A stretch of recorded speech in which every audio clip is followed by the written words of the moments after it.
साथियों नमस्कार। आंसू, दुख की घड़ी में आंसू निकलते हैं और आंसू को वह अनमोल बिंदु कहा जाता है जो हृदय की गहराइयों से निकलता है। यह मानव जीवन की सबसे कोमल भावनाओं का प्रतीक होता है। ये वह जल है जो ना तो बादलों से बरसता है, न नदियों के प्रवाह से आता है, न समुद्र के अथाह जल से आता है, बल्कि यह हृदय और आत्मा के गुप्त स्रोत से प्रस्फुरित होकर के आता है। आंसू वह निर्मल जल है जो हृदय को धोता है, शुद्ध करता है, उसे पवित्र करता है। आंसू जब निकल जाते हैं तो व्यक्ति का कितना भी भार हो, बोझा हो, हल्का हो जाता है। ये आंसू कभी खुशी के होते हैं, कभी दुख के होते हैं, कभी मिलन के होते हैं तो कभी बिछड़ने के होते हैं, कभी जीत की खुशी होती है तो कभी हार की खुशी होती है। लेकिन ये आंसू ये बेजुबान होते हैं। इनकी भाषा वही समझ सकता है।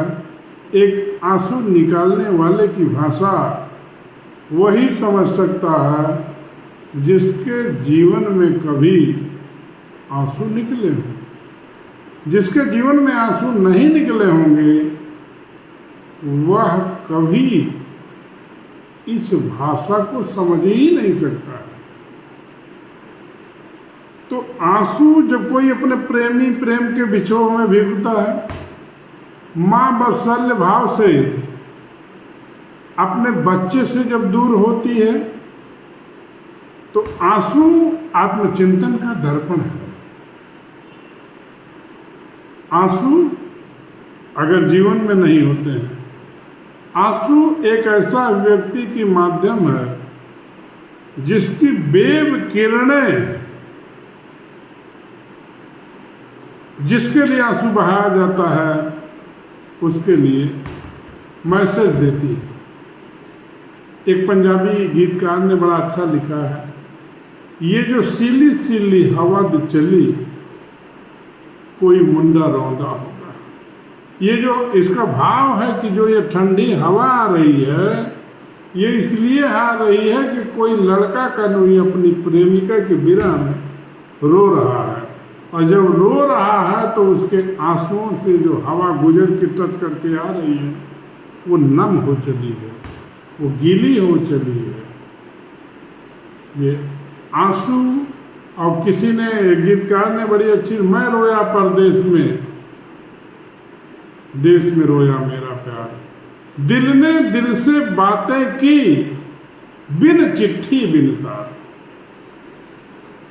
तो आंसू, आज का सावन भादों की बारिश, जिसमें बिरही, जिसका पति दूर है या जिसकी पत्नी दूर है, जिसका प्रेमी दूर है या जिसका प्रेमिका दूर है, आराध्य आराधक से दूर है, माँ बच्चे से दूर है, वात्सल्यता की भाषा, जुड़वा पक्षी चकवा चकवी एक दूसरे से दूर है। इन सब के बीच में सबकी आंखों से निकलने वाले आंसू अपना संदेश अपने याद करने वालों को जरूर पहुंचाते हैं। आंसू वह सेतु है जो मानव को मानवता से जोड़ता है। जब हम किसी के दुख को देख करके आंसू बहाते हैं, ओह क्या हो गया आपको, तो वह करुणा का प्रतीक होता है। और करुणा वह गुण है जो दूसरों की पीड़ा को अपनी पीड़ा समझने की शक्ति देता है। आंसू करुणा को, दया को, परोपकार को व्यक्त करने का सबसे बड़ा माध्यम है, और करुणा हमें आत्मचिंतन के लिए मजबूर करती है।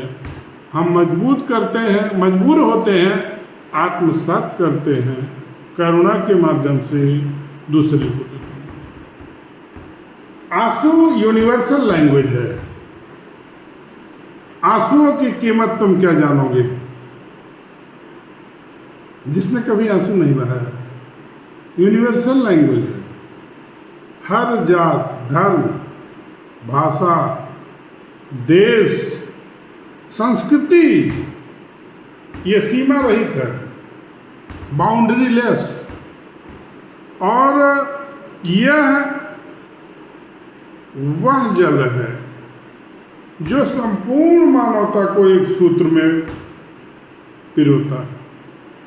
कोई कितना भी अनजान हो, भले हमारा करीबी ना हो, हमारा धर्म का ना हो, हमारा परिवार ना हो, हमारा रिश्तेदार ना हो, यहाँ तक कि हम किसी एनिमल के आंसू को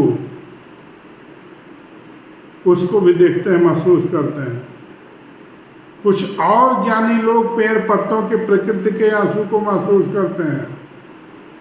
सूखी हुई नदियों को सिकुड़ के बहते हुए जल को हम महसूस करते हैं, संताप, पीड़ा, वहाँ भी आंसू हम देखते हैं। और आंसू मानवता के साथ दुख को साझा करने का माध्यम है। आंसू ये बताता है कि व्यक्ति का कष्ट कितना गहरा है। ये आंसू आत्मचिंतन के लिए प्रेरित करते हैं।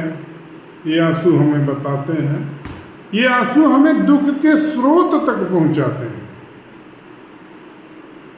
आंसू का हमारा डायरेक्ट कनेक्शन होता है दुख के स्रोत के साथ, और दुख ही वह अग्नि है जो हमें तपाती है, हमें गलाती है, हमें शीतलता प्रदान करती है, और पुनः हमें एक नई चेतना देकर के पुनर्जागृत करती है। आंसू आत्मचिंतन का दर्पण है जो हमें अंदर झांकने पर मजबूर कर देता है। जब आंसू प्रेम की भाषा बनता है, प्रेम की पहचान बनता है, तो हृदय को पिघलाता है। आंसू वह अमृत है जो पिघले हुए हृदय से निकल करके व्यक्ति के पूरे कलश को, कुलसित मन को शांत कर देता है। और यह आंसू माँ को बेटे के करीब, प्रेमी को प्रेमिका के करीब, पति को पत्नी के करीब ले जाता है।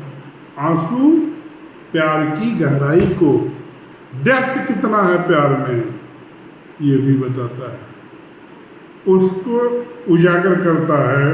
और आंसू ये भी बताता है, जब आंसुओं का साक्षात्कार होता है, कि दर्द इतना ज़्यादा है कि ये छिपाए नहीं छिप रहा है और छलक करके आ ही जाता है। पुरोत पीड़ित भवभूत लिखते हैं, उत्तर रामचरितमानस में आंसू के बारे में ही लिखते हैं। पुरोत पीड़ित तडागे परिवाह प्रतिक्रिया, जिस प्रकार से तालाब भर जाता है तो उसके पानी का मेड़ों को तोड़कर बह जाना ही अच्छा होता है, उसी प्रकार जब व्यक्ति के दुख का घड़ा भर जाता है तो आंसू निकलते हैं। इनको मोती कहा जाता है। ये आंसू मोती, इनको बहाइए नहीं, निकालिए नहीं, निकल जाना तो अच्छा है। Our sweetest songs are those who reflect sad thoughts. मधुरतम गीत हमारे वो होते हैं जो दुख के क्षणों में गुनगुनाए जाते हैं। तो आज का हमारा टॉपिक था आंसू। इन आंसू को समझना है। आंसू ना हमारे गिरे, ना हमारी वजह से किसी के भी आंसू गिरे। हमारे आंसू कोई गिराता है तो उसका सर दर्द है। आंसुओं की कीमत समझे। ये आंसू अमृत है, ये आंसू मोती है, ये आंसू हमारे आत्मा, हृदय की पवित्रता का माध्यम है। नमस्कार, जय हिंद।